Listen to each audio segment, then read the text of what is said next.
Hello, ladies and gentlemen.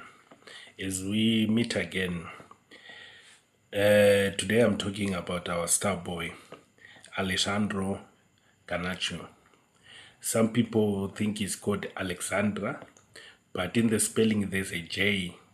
So I don't know if some of us English speaking people do we know how to pronounce it. We just say Alexandra Garnacho, but he's called Alejandro Garnacho. The J is a bit silent. I hope if I got it correct. But what matters is the message, not the pronunciation of the name.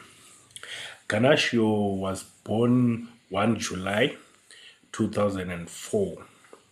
He was born in Spain from a Spanish father and an Argentinian mother.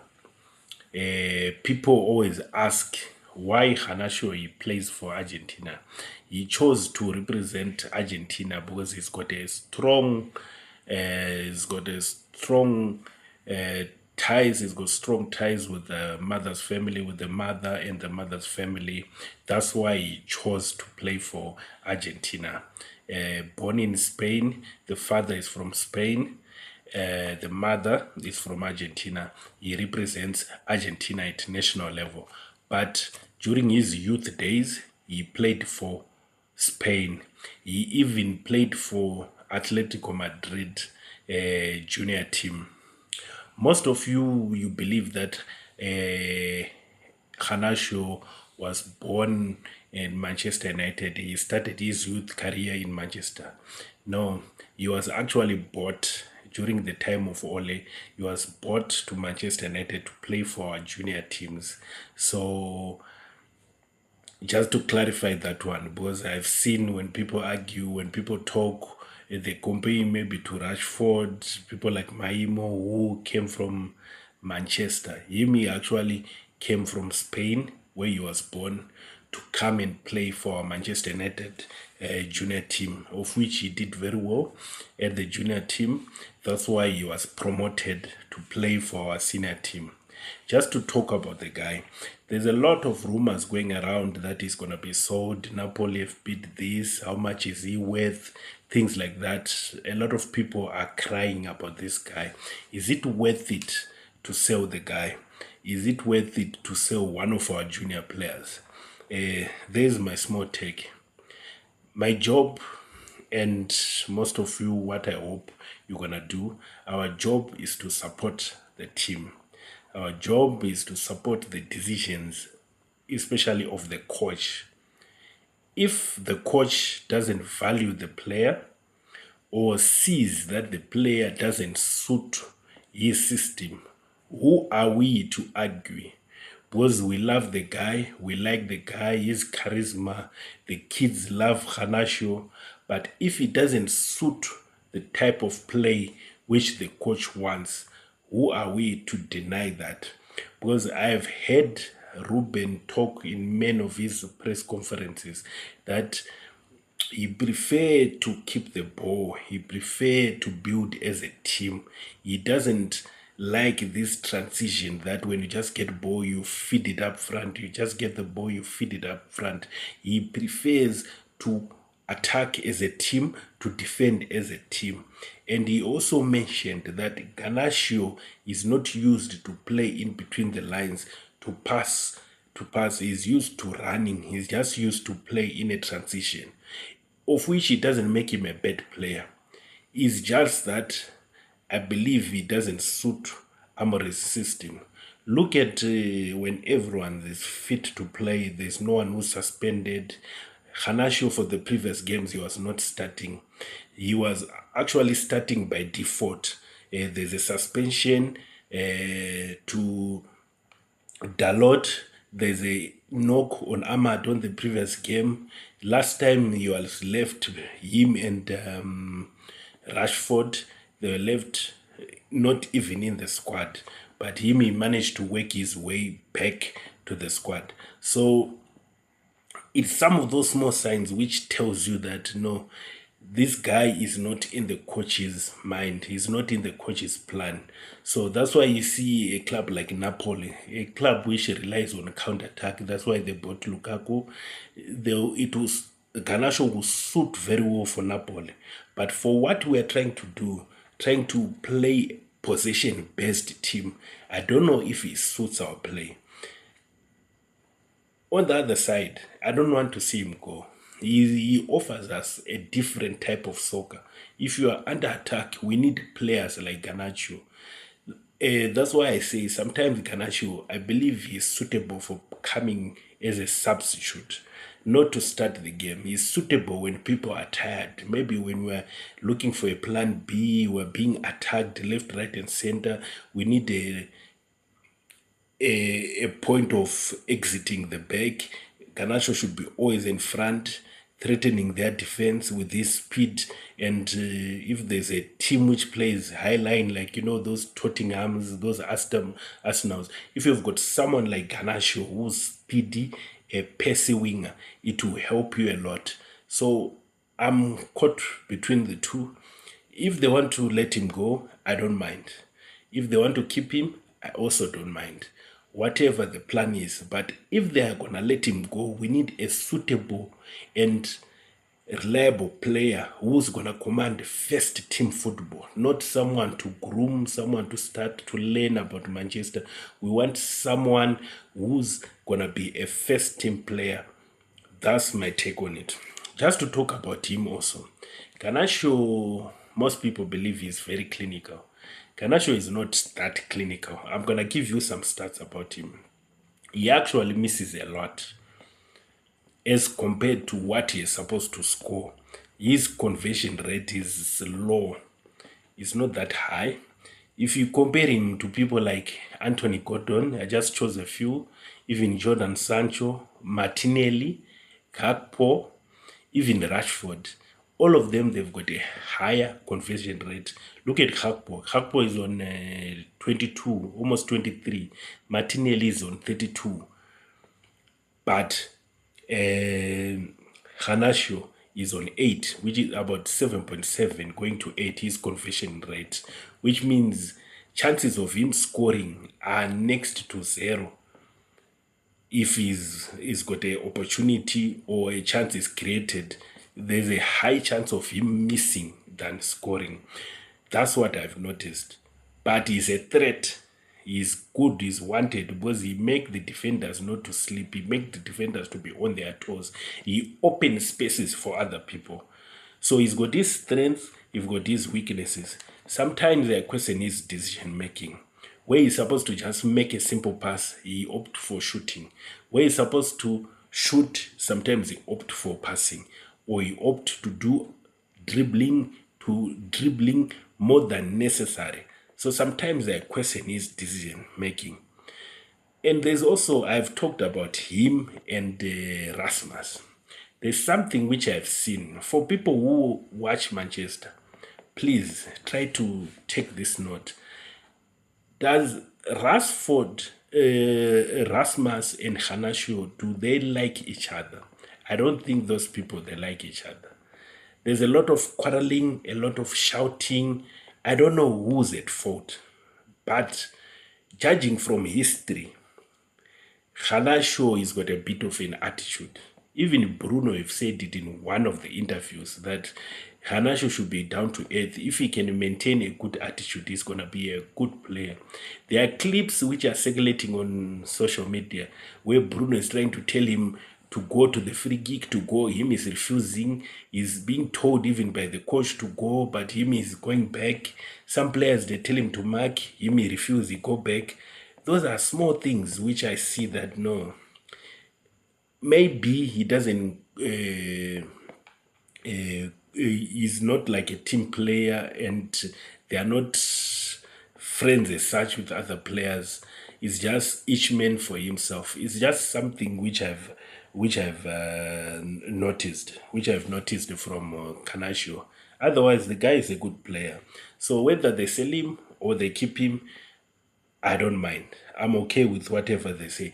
Because I believe he doesn't suit in our system, which doesn't necessarily make him a bad player. he just doesn't suit our system. Garnacho has been in the newspapers also for wrong reasons. I don't know how true is it. There's been a rumor that is the one who's leaking information, leaking team sheets. There's recently the team sheet came on Saturday when we were playing on Sunday. Mostly, officially, the team sheet is supposed to come maybe 1 hour, 30 minutes before the game. But most of the YouTubers out there, they get the lineup earlier. Someone is tweeting or is texting those guys that the lineup is like this, like this. There was a rumor that he is one of the people, him and his brother, who are leaking, but it's not yet confirmed. Is it him or is just people talking, want to badmouth him, want to make his name bad? But to me, I don't look into it as much. But which is confirmed, Garnacho is known for liking tweets or posts by people criticizing players. Recently, someone criticized Martinez and Garnacho liked that tweet. There was a time where people criticized the Ten Hag. Garnacho liked the tweet. There was a time of Amaron again. Garnacho was involved in something like that. There was this controversy of sending putting a image of a gorilla next to Onana, saying like Onana is a gorilla, but he was doing it in a friendly way, of which Onana accepted that no, that's how they call each other. It was not like a form of discrimination, but there's always tension, some controversies. We've heard that him also and Amaron, there have been stories that they are not getting along because sometimes he doesn't listen to what is being told.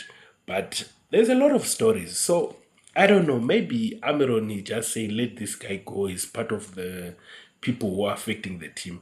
But for us, who take him as one of our own, who came from the junior league, it's okay if he stays. But I wouldn't mind if he goes, because he's not that clinical as people think. I don't know if people have sit down to analyze his statistics to see that there is a problem with Garnacho.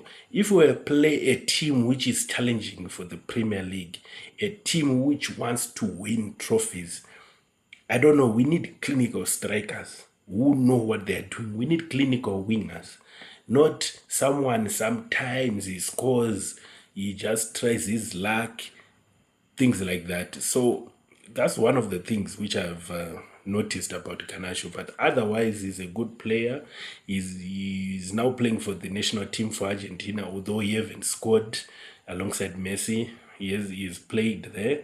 He hasn't scored. He's still waiting for his first goal, official goal for Argentina. But otherwise, he's a good guy. So I don't know, what your thoughts. Do you think, is it okay to sell Garnacho, or we should just let him stay? Because there's a problem there. Garnacho has got the potential of being a very good player. So we have to check. Since Manchester also wants money, he's the only player who we can cash in. We can get about 70 there, then we invest it wisely. So I don't know, it's difficult. If he goes, it's okay, wish him the best. But we should put like a buyback clause. We should put a buyback clause that we're able to buy maybe in future. Because I don't know, maybe Amaron might go, might get another coach who fancies Garnacho. So we should always insert that buyback clause or the sell-on clause, that if that team sells him again, we benefit from him. That's what I think. Then let me say about his statistics. We've talked about his conversion rate is about 8%.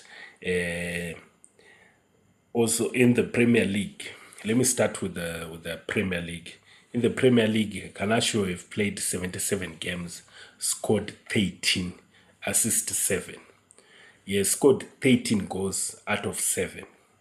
In the EFL Cup, he have played 10 games, scored 4, assist 5. In the Europa League, he have played 12, scored 2, and no assist. Community Shield, he played once, he scored once. In the Champions League, he have played 6, and scored once, no assist. A total of, these are official games, we're not including some of those funny games, friendlies and stuff. He's got a total of 106 games he have played for Garnacho. For a guy who's is it 20 turning 20 turning 21, he has done well to have played 106 games but 21 goals, which is about 20%. We need at least half. 106 games, he have scored 21 goals and 12 assists. Those numbers are not okay, but we can forgive him because he's a young player. He's got room to improve from now on. If he can just improve on his decision making, he's gonna be a very good player. So whatever happens, happens. The unfortunate part is if we let Garnacho go, we're becoming slim up front. We've let Sancho go. We've let Martial go. We've let Rashford, I'm sure, is going. Now, if we let Garnacho go, which is 4 attackers, who did we bring in? We just brought in Zeski. That one, I don't think it won't improve our balance. So they need to see, because if these 2 guys are injured, who's going to play in our attack in match? We're going to take from the junior team. That is my major worry. For the under 23 for Manchester United, he has played 12 games. He have scored 4, 1 assist. Under 21, he have played 3, scored 1, and 1 assist. Under 19, he have played 7, scored 2, no assist. Under 18, he have played 22, 9, and no assist. So he's got a big career for a young boy like him. He has played many games, but the conversion is very low. Many times Garnacho is supposed to score, he doesn't score. I don't know, is it pressure? Is it what? And sometimes he score wonderful goals. The last time he scored a wonderful goal at Old Trafford, he couldn't celebrate because people were criticizing him. He's a young guy. Let's support the guy. If he plays, let's sing for him. Let's do it. But if he goes also, wish him the best. Because I believe he's supposed to be like a substitute. We need strikers or wingers where he can learn and see what's happening, like what is happening at Argentina. He doesn't start for Argentina. There are people who are ahead of him. You need people like that. Now at Manchester, he's learning from Rasmus, Anthony. Who else is he learning from? So you can see he's learning from the wrong people. So what do you expect? We expect a lot from this young boy. But wish him the best. Whatever happens, wish you the best, my guy. Be it at Manchester or at Napoli or whatever, we support the decision of the team. That's our job here at United Anchor. This is your United Anchor. Peace out.